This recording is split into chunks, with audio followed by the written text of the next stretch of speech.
Halo Sobat Bola Mania, kembali lagi di BRC Official. Ada kabar menarik nih mengenai Wiljan Pluim dan PSM sama-sama blunder. Belum panas di Borneo FC, suksesornya buat Juku Eja bersabar.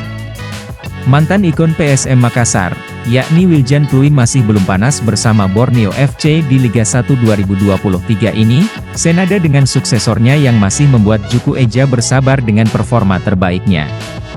Wiljan Pluim adalah gelandang serang asal Belanda yang sudah lama membela PSM Makassar dan sempat memberikan beberapa gelar bergengsi bagi Juku Eja, sempat memberi gelar juara Piala Indonesia dan Liga 1 2022. Wiljan Pluim yang juga menyabet penghargaan pemain terbaik di musim lalu tersebut harus mengakhiri kebersamaannya dengan Juku Eja.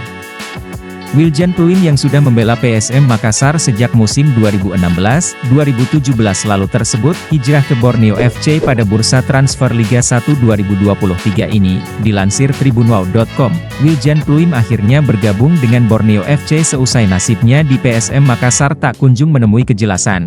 Alhasil, Wiljan Pluim pindah dari PSM Makassar menuju Borneo FC dan diikat kontrak hingga 31 Desember 2024 mendatang di Pesut Etam. Tentu, kehilangan Wiljan Pluim sempat menimbulkan lubang besar di sektor gelandang PSM Makassar.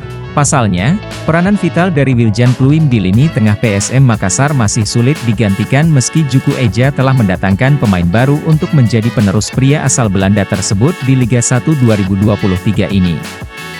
Untuk menggantikan Wiljan Pluim, PSM Makassar sempat merekrut sosok gelandang serang asal Brasil, yakni Zé Paulo untuk sisa kompetisi Liga 1 2023.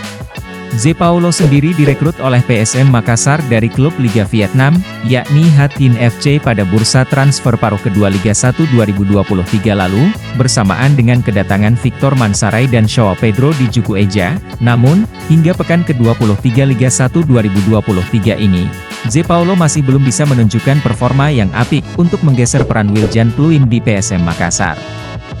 Zé Paulo baru mencatatkan 4 pertandingan untuk PSM Makassar di Liga 1 2023 ini, di mana ia baru menjadi starter sebanyak 2 kali saja.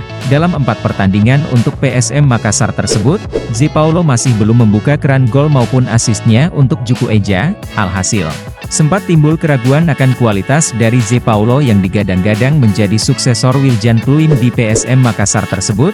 Di sisi lain, performa Wiljan Pluim di Borneo FC pun masih jauh dari kata sempurna apabila dibandingkan dengan apa yang ia tunjukkan di PSM Makassar selama beberapa musim lalu. Di Borneo FC, Wiljan Pluim yang menggeser sosok Jelle Gosling tersebut sudah tampil sebanyak 5 kali di Liga 1 2023 ini. Dari 5 kali penampilan tersebut, Wiljan Pluim baru membukukan 1 gol saja, tepatnya saat Borneo FC berhadapan dengan PSIS Semarang di pekan ke-22 Liga 1 2023 kemarin.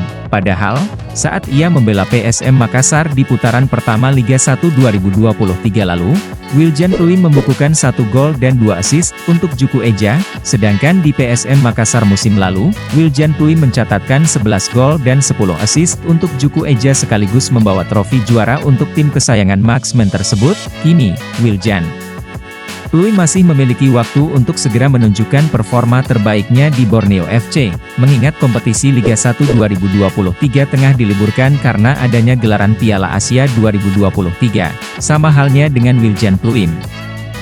Zé Paulo pun masih memiliki waktu untuk beradaptasi lebih lama lagi di PSM Makassar. Namun, Wiljan Pluim sendiri tengah berpotensi menjadi jawara Liga 1 secara 2 musim beruntun apabila Borneo FC mampu lolos ke playoff 4 besar dan memenangi kompetisi kasta tertinggi di tanah air tersebut. Patut dinantikan bagaimana kiprah Zé Paulo di PSM Makassar serta Wiljan Pluim bersama Borneo FC di sisa kompetisi Liga 1 2023. Nah itu dia Sobat Bola Mania untuk update kabar kali ini. Bagaimana pendapat kalian Sobat? Tulis pendapat kalian di kolom komentar ya Sobat dan jangan lupa untuk like, comment, and subscribe.